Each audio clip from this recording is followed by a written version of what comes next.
guys, welcome back to another episode of Singaporean Talks Money. So today we're going to be talking about the fear of money. Are you scared of money or have a fear of talking about money? So I do find that some people are very uncomfortable or scared of talking about money that they have, or maybe about how they are working to manage their money. So for me, being someone who invests, which I think is a huge proportion among the millennials these days, as investing is so much more accessible now, I think that there are definitely some people who are scared that they are managing their money wrongly, although there really is no wrong way, but definitely a better way. So having too little money or too much money can cause headaches, as you need to think of how your allocation of money can affect your growth or your funds. So let's talk about chromatophobia. So chromatophobia is the fear of money. I know what you are thinking. How can someone be afraid of money?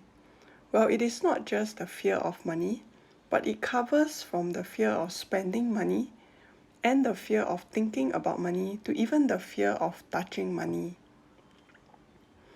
Some of the symptoms include extreme hesitance to think about money, desire to count money, withdrawal from activities that you enjoy. Besides being engrossed about thinking about money, on the other spectrum, there is a refusal of touching more money, and having depressive thoughts are some of the symptoms. So this is not the main point of today's video, but I would like to talk more about finances with your loved one and how do you manage your money. So first, let's talk about how you can create a following by talking about finances and money. After being more involved in cryptocurrencies, I created a Twitter account, and you will find numerous accounts talking about personal finance and mostly crypto, as Twitter is really a place for like-mindeds to connect. Many of the crypto big names are on Twitter, and it is a platform where they can directly communicate with people, unlike traditional finance, where if the CEO has a statement, they will need to release it via an official statement, which is looked through by the various departments before it finally goes to the shareholders for them to know. Whereas on Twitter or various social medias, you can get instant updates and news on the company direction and focus via a tweet. One best example is definitely Elon Musk. So many individuals also share their finance journey via Twitter threads, and there are just so many gold nuggets to read through on how you can manage your portfolio or have some ideas on how you can start. So of course, today's topic is about whether are you scared to talk about money. And I think that to overcome that fear, you have to try and start talking and sharing about your money thoughts. But of course, this has to be to the right audience. It is no longer just about earning and saving money, as we can see with the volatility and advancement of technology.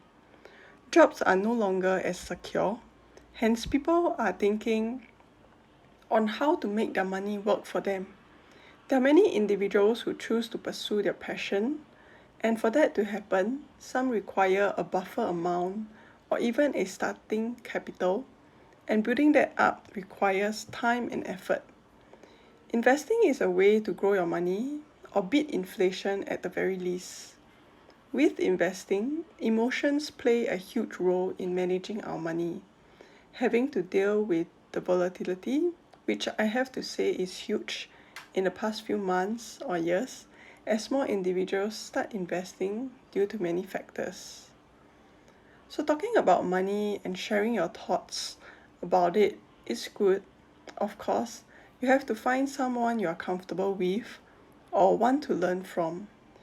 You can slowly bring up the topic, and if the other party seems interested, it is good to share your views and thoughts on the topic of money and how you handle your finances. In Singapore, I think the topic of money and how you manage your finances is not an easy topic to bring up or to share with your peers, as some might feel like it is a very personal topic, and saying that you invest will tend to let people relate it to you being rich. This is based on my personal experience, of course. It definitely depends on your friends or family if they are comfortable with the topic, and also if they enjoy sharing their knowledge on managing their finance. A lot of individuals do look for get rich quick schemes when they know you invest, and generally I try to avoid those conversations as I do not have any tips for the next meme stock or cryptocurrency. My friends and I do talk about investing, and it is great when we are able to bounce off ideas from each other and learn from one another. So, one great thing that happened to me because of me opening up and sharing on how I manage my finances was that my mom and also shared with me her finances as she prepared for retirement, and also allocated a small amount for investing, which was surprising to me considering her risk appetite. So we also created like a rough cash flow plan so that she's aware how much she has left and when she will receive her relevant payouts. I think it was overall a good experience talking with her, although we did have certain discussions and on how to allocate her money, but ultimately we follow her decision as it is, after all, her money. So even going through the insurance plans and deciding to restructure certain life policies as she has paid for them fully, and was a great experience, and we were able to cash them out at a profit and move the funds to better plans to allow more growth for her money, at the same time providing some protection as well. So I feel that it is important to talk about money as a family if possible, as it can give you a better understanding of how each individual deals with it. And if they do require any help, it can be brought up while having a chat. So do let me know if you do talk about finances with your family and friends. I hope you guys enjoy today's video. Do subscribe for more content. Thank you.